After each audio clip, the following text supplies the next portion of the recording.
செல்லப்பிராணிகளின் வளர்ப்பை முறைப்படுத்த வசதியாக நாய் மற்றும் மாடுகளுக்கு மைக்ரோசிப் பொருத்த அனுமதி அளித்து சென்னை மாநகராட்சி கூட்டத்தில் தீர்மானம் நிறைவேற்றப்பட்டுள்ளது. சென்னையில் செல்லப்பிராணிகளின் வளர்ப்பை முறைப்படுத்த பிரத்யேக மென்பொருளை உருவாக்கி நாய்களுக்கு மைக்ரோசிப் பொருத்தவும், மாநகராட்சி சார்பில் அமைக்கப்படும் நவீன மாட்டு கொட்டகைகளில் அடைக்கப்படும் மாடுகளுக்கும் மைக்ரோசிப் பொருத்தவும், அந்த கொட்டகைகளை நடைமுறைப்படுத்துவதற்கு உருவாக்கப்பட்ட செயல்முறைகளுக்கும் அனுமதி வழங்கி தீர்மானம் நிறைவேற்றப்பட்டுள்ளது. ஆளும் திமுகவைச் சேர்ந்த கொடூரர்களை காப்பாற்ற துணை நிற்பதுதான் திராவிட மாடலா என்று நாம் தமிழர் கட்சியின் தலைமை ஒருங்கிணைப்பாளர் சீமான் கேள்வி எழுப்பியுள்ளார். கிழக்கு கடற்கரை சாலையில் நள்ளிரவில் காரில் பயணித்த பெண்களை திமுக கொடி கட்டிய காரில் பயணித்த சிலர் குடிபோதையில் வழிமறித்து மிரட்டியுள்ளனர். அப்பெண்களை தாக்க வந்ததோடு உயிருக்கு ஆபத்து விளைவிக்கும் வகையில் வீடு வரை துரத்திச் சென்ற காட்சிகள் நெஞ்சை பதற வைக்கின்றன என்றும், பெண்கள் புகார் அளித்தும் திமுக அரசின் காவல்துறை 4 நாட்களாக முறையாக விசாரணை நடத்தவில்லை. குற்றவாளிகளுக்கு ஆதரவாக பாதிக்கப்பட்ட பெண்களை மிரட்டி சமரசம் பேசி வழக்கு பதிவு செய்ய மறுத்தது வெட்கக்கேடானது, வன்மையான கண்டனத்திற்கு உரியது என்றும், இந்தியாவிலேயே பெண்களுக்கு பாதுகாப்பான மாநிலம் தமிழகம் என்று வாய்க்கூசாமல் பேசுவதற்கு மனச்சான்று உறுத்தவில்லையா முதலமைச்சரே? குற்ற செயலில் ஈடுபடும் ஆளும் திமுகவை சேர்ந்த கொடூரர்களை காப்பாற்ற துணை நிற்பதுதான் திராவிட மாடலா? திமுக ஆட்சியில் நிகழும் அத்தனை அட்டூழியங்களுக்கும் மக்கள் விரைவில் முடிவு கட்டுவர் என்றும் சீமான் பேசியுள்ளார். தமிழகம் முழுவதும் சிசிடிவி கேமரா அமைந்துள்ள இடம் பற்றிய விவரங்களை சேகரித்து இணையதளத்தில் பதிவேற்றும் பணியில் போலீசார் ஈடுபட்டுள்ளனர். குற்ற சம்பவங்கள் நடந்த உடனே குற்றவாளிகளை கண்டறிவதற்கு அருகில் உள்ள சிசிடிவி கேமராக்களை தான் போலீசார் சோதனை செய்வார்கள். இதில் போலீசார் எதிர்கொள்ளும் முக்கிய பிரச்சினை எந்தெந்த இடங்களில் சிசிடிவி கேமரா இருக்கிறது என்பதை கண்டறிவதுதான்.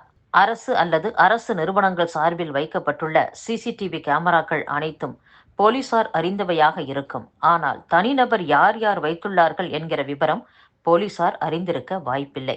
இதற்கு தீர்வு காண வசதியாக சிசிடிவி கேமரா விவரங்கள் அனைத்தையும் இணையதளத்தில் பதிவேற்றவும், அதை போலீசார் நேரடியாக இருந்த இடத்திலிருந்தே அறிந்து கொள்ளவும் ஏற்பாடுகள் நடந்து வருகின்றன. இதன்படி அரசு மற்றும் தனிநபர்கள் சார்பில் வைக்கப்பட்டுள்ள 1,80,000 சிசிடிவி கேமராக்கள் பற்றிய விவரங்கள் சேகரிக்கப்பட்டுள்ளன. தமிழக செய்தித்துறை அமைச்சர் மு.பே. சாமிநாதன் அறிக்கை ஒன்றை வெளியிட்டுள்ளார்.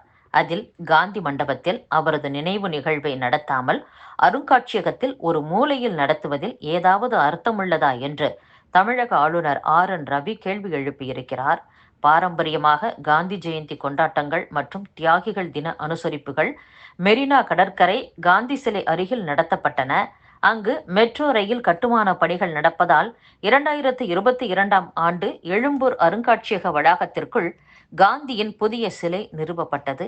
அன்று முதல் அவரது பிறந்தநாள் மற்றும் தியாகிகள் தின நிகழ்வுகள் அங்கு நடக்கின்றன.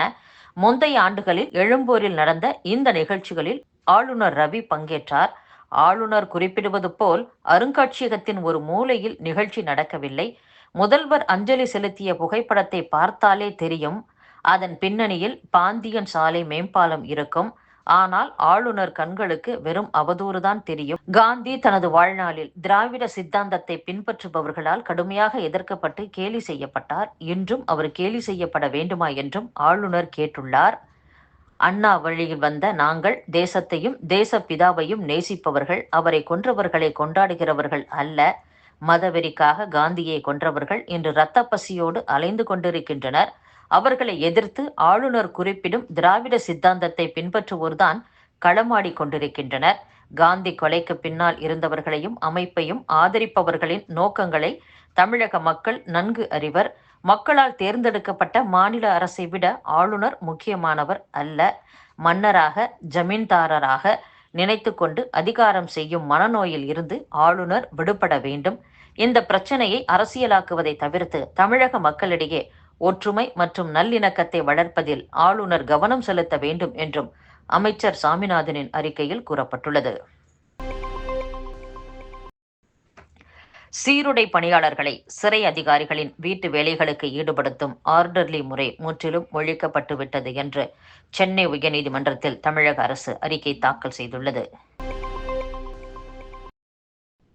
தமிழகத்திற்கு வருகை தரும் மத்திய அமைச்சர் அமித்ஷாவை கண்டித்து கருப்பு கொடி ஆர்ப்பாட்டம் நடைபெறும் என்று தமிழக காங்கிரஸ் தலைவர் செல்வ பெருந்தகை தெரிவித்துள்ளார்.